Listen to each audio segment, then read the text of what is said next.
What's going on, everybody?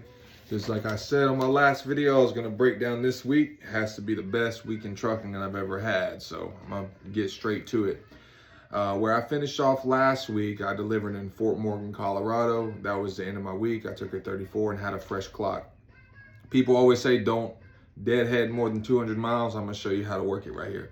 So from Fort Morgan, Colorado, I deadheaded to Chapman, Nebraska. That was 338 miles of deadhead. But I got a load that paid $1,400 going from Chapman, Nebraska to Livingston, Wisconsin. That's a rate of $2.84 a mile. I'm gonna put it up here as I go. Then from Livingston, Wisconsin, I deadheaded 30 miles to Darlington, Wisconsin, and I picked up a load that paid $2,700. It was going 833 miles to Elizabethtown, Pennsylvania. That was at a rate of $3.24 per mile. Then from Elizabethtown, Pennsylvania, I got a load that was cutting out of Lebanon, Pennsylvania. That's 19 empty miles. And that load in Lebanon was going to Grove City, Ohio, which is 404 miles loaded at 825. That's not the best rate, but I'm cooking.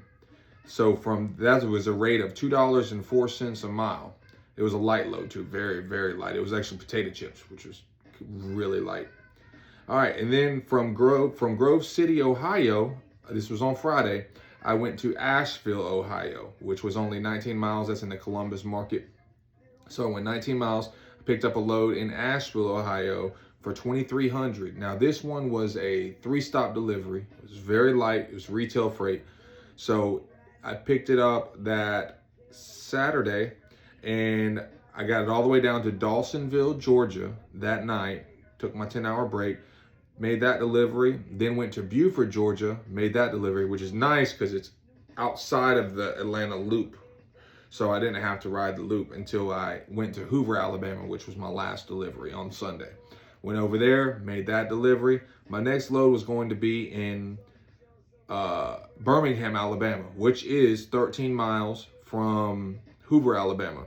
So I went on down there, I got there. That next load was a paper load and it was going from Birmingham, Alabama to Covington, Virginia. Now that load right there is 564 loaded miles. I had 13 empty miles to get there.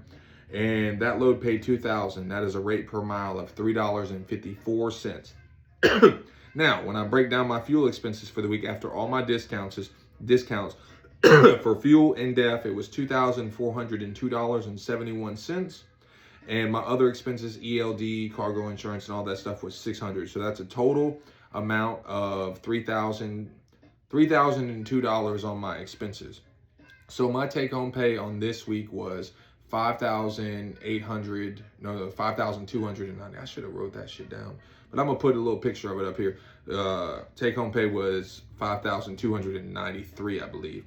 So the moral of what I'm trying to say is people always say don't take a load to a market that's not good. You don't want to deadhead out. But here's a good example on how I started the week deadheading 338 miles. And I kept my deadhead down for the rest of the week and tried to stay in a good market.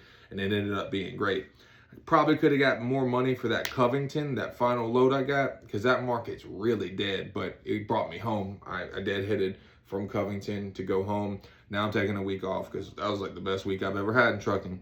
So make sure you keep up the good work. If you want to tune in for more owner-operator information, I'm going to upload every paycheck that I do, every week that I drive, and put it on here and let you know what I see. Thank you for watching.